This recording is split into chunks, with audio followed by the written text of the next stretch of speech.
Hail Internet, it's Paul, it's Matt, the Dork Lords. We are here today talking about the 8th episode of the Disney Plus show Daredevil Born Again. The episode entitled Isle of Joy.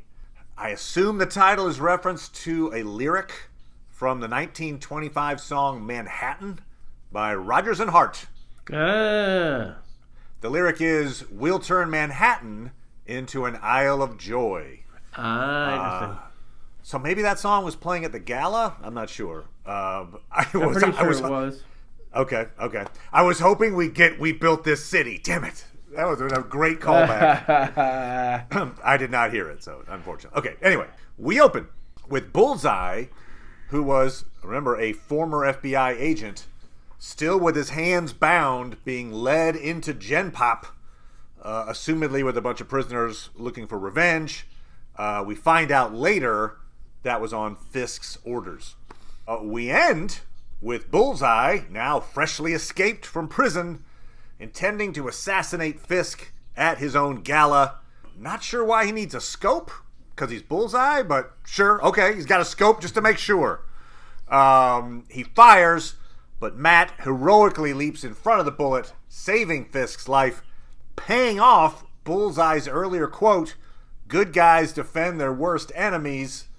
Matt dies, and Fisk agrees to become Daredevil in his honor. It's a big moment. I'm assuming Matt will be hero, safe. You know? Yeah, the costume. He's going to need a new costume. I'm assuming Matt will be okay for episode 9. But all that said, Paul, Matt, what'd you think of episode 8?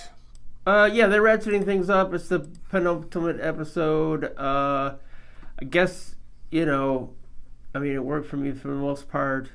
I wish, now that we're almost at the end, you can see the scope of it and everything. Maybe it would have felt differently if, Muse had been more of a force throughout. Obviously it was, Matt against Fisk. So that, they were both forces in both episodes, really. I was surprised. When you were talking, I didn't really say what I thought of your idea that Vanessa would be so accepting of the death of her former lover. Mm-hmm. I guess she sees it as romantic. So we're together. Yeah, my crazy theory that Adam might be the next Muse, wrong. But my saner theory that Vanessa would kill Adam to show that she's reunited with Fisk paid off. Yeah, yes, there you go. She shot him pretty early in the episode there. It's a good thing you like to throw spaghetti on a wall. That's right. That's right. You mix the sane with the crazy. There you go. All right. I think that's interesting, even though it makes me wonder if she's not going to, if Vanessa's not going to be an ultimate price that Fisk pays for his, for this whole endeavor. Right. The fact that she, is not appearing to going to be a conflict. While it's nice there's that a she season supports 2, him. Yeah. Well, it's nice that she supports him. Yeah. It would have been interesting if Bullseye had felt like, you know what, I'm going to do this to you, the thing that I did to Matt. But who knows if that still might happen. But yeah, we'll talk more about Vanessa and how she fits into the plot. We learned that she was the one that hired Bullseye to kill Foggy.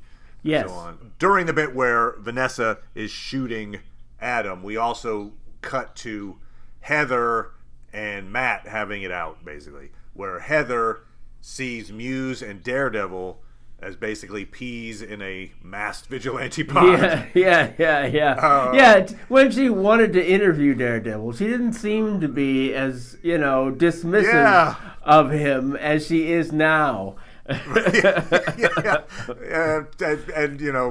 Still seems to be oblivious that the person she's talking to in derisive terms about Daredevil is Daredevil. You're like, man. And it's like, really, why did, Matt didn't even need to come. She could have killed him at any point. That's right. Yeah, right. Yeah.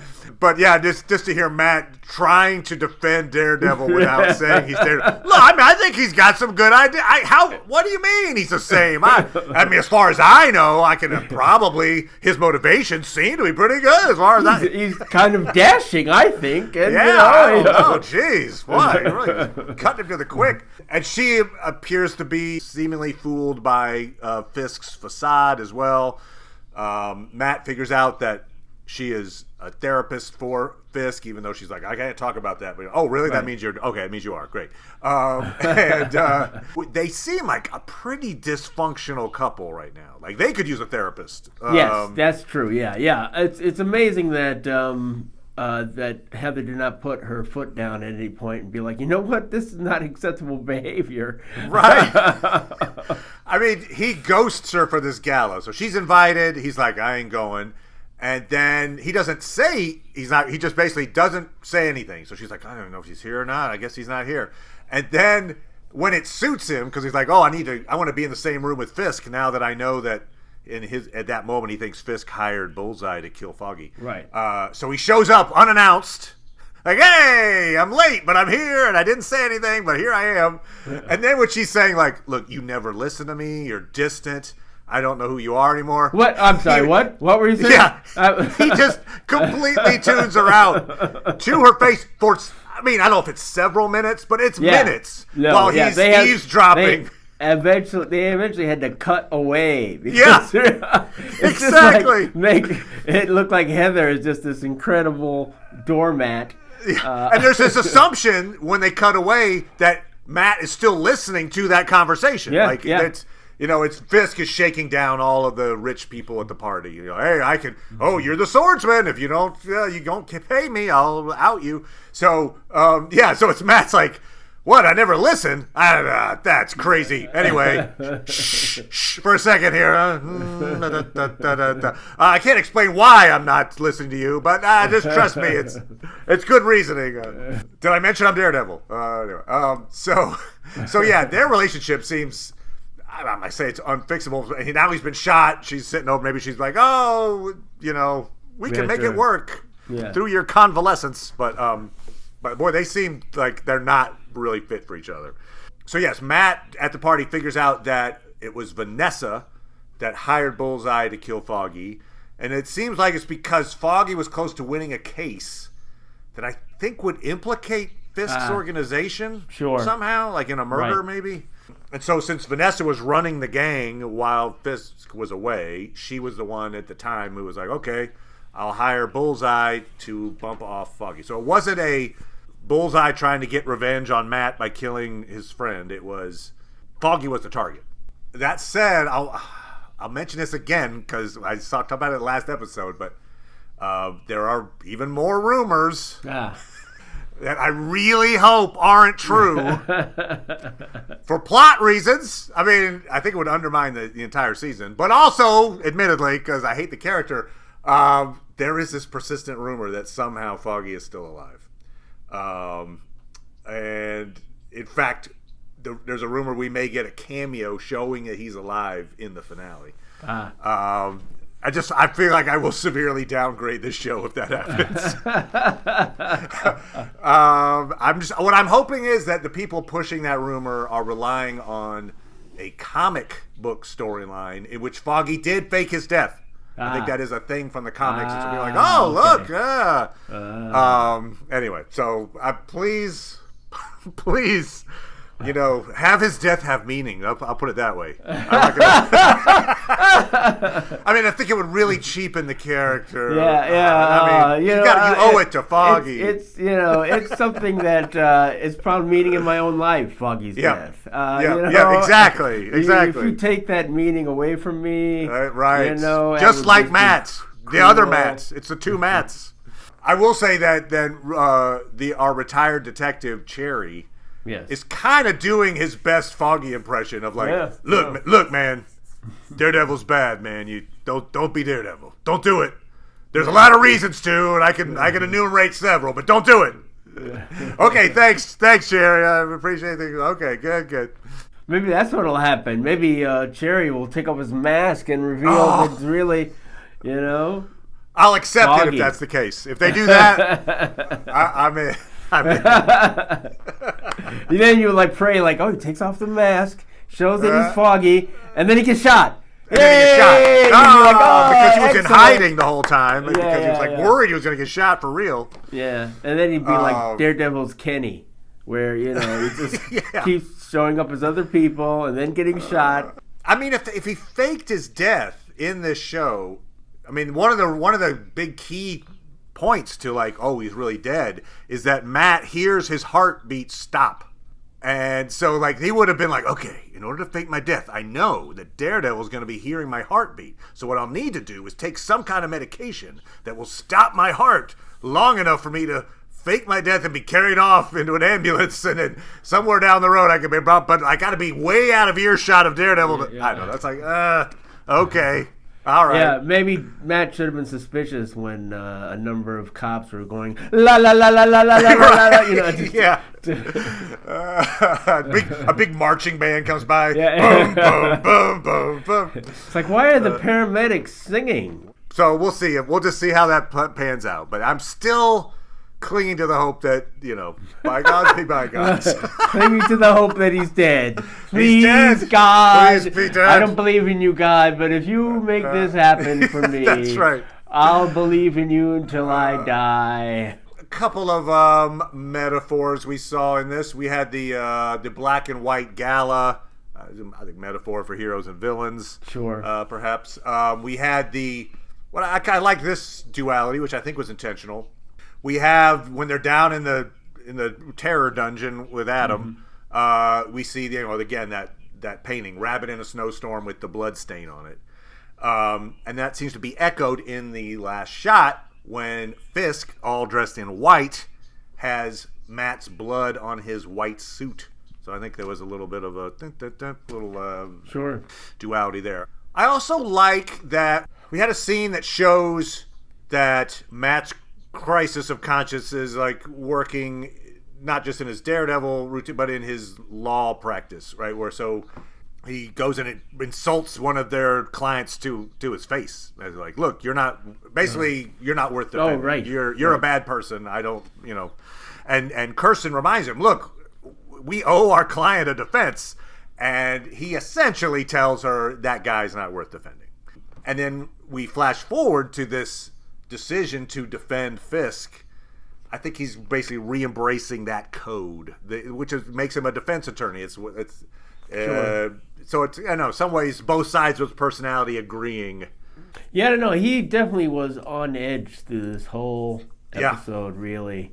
With like, oh, my clients who were reprehensible, and then, somebody, he was talking to his partner. Yeah, Kirsten, right? And he's like, we're not dispensing justice or something like that. Yeah. So he was getting, antsy there, and then he's with, then of course he sees Bullseye and gets riled up there, and by the time he gets to the party, he's just so, it's funny. I mean, even finding out that it's really Vanessa and not Kingpin is the one, it doesn't really alter his trajectory at all. Now that's interesting too, is when he loses it and he bashes Bullseye's head into the table. I didn't realize that Bullseye had this extra power. Like, I assumed... Of breaking his own teeth? Well, no, sure, breaking his own teeth. No, of spitting teeth with such force that I don't know if he killed the cop with it. Maybe he just he mortally probably wounded the just cop. Put him into his eye, and then he's like, I was like, good, now I can attack you, because as you were opening up my handcuff, I can get out of that. And he throws things with incredible accuracy, but he can apparently also spit things with incredible accuracy, yes, which is exactly. like, oh, I mean, I assume he takes meals in prison. I mean, did he ever have a time when he could, I don't know, break out spitting tater tots at people or something? Yeah, I wish he'd sung that, lyric from Beauty and the Beast. He's especially good at expectorating. My, what a guy. Dexter. He has more powers than I thought he did, I guess. Okay, all right. We have BB and Blake they get along way too well, I think, considering she screwed him over and then he threatened her life. And they're like, maybe it's just, we do get the feeling that now she's maybe just using him.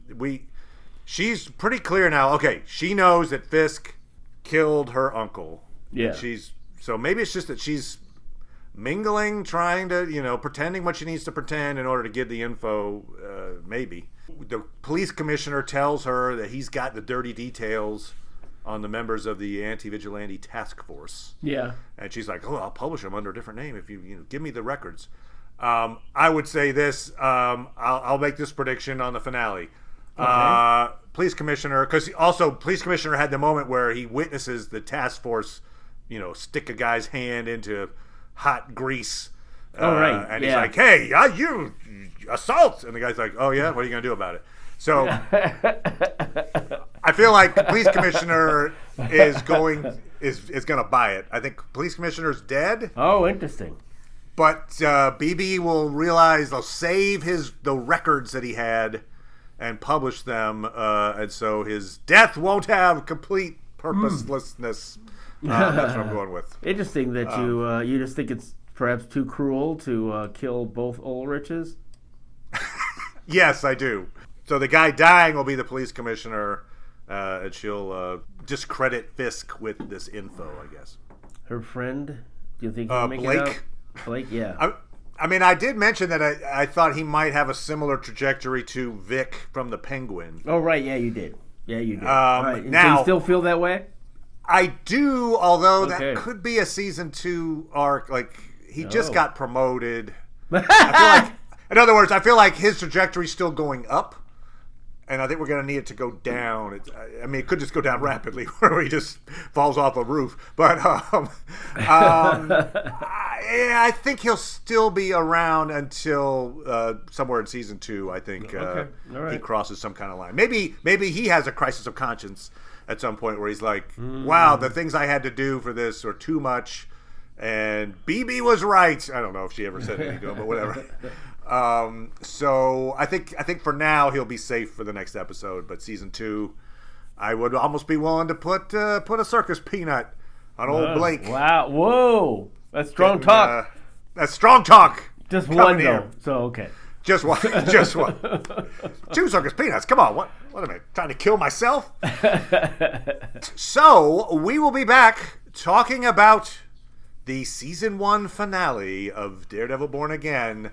And then leaping into Andor Season 2. So come on back for that. Also checking a look at some of the things on the horizon. There's a show called Murderbot that looks interesting. Anyway, there's a couple of sci-fi shows. If you guys out there have some shows that you'd like us to cover, feel free to put them in the comments. Thank you as always, Paul. Appreciate it, good problem. Sir. And we'll talk to everybody next time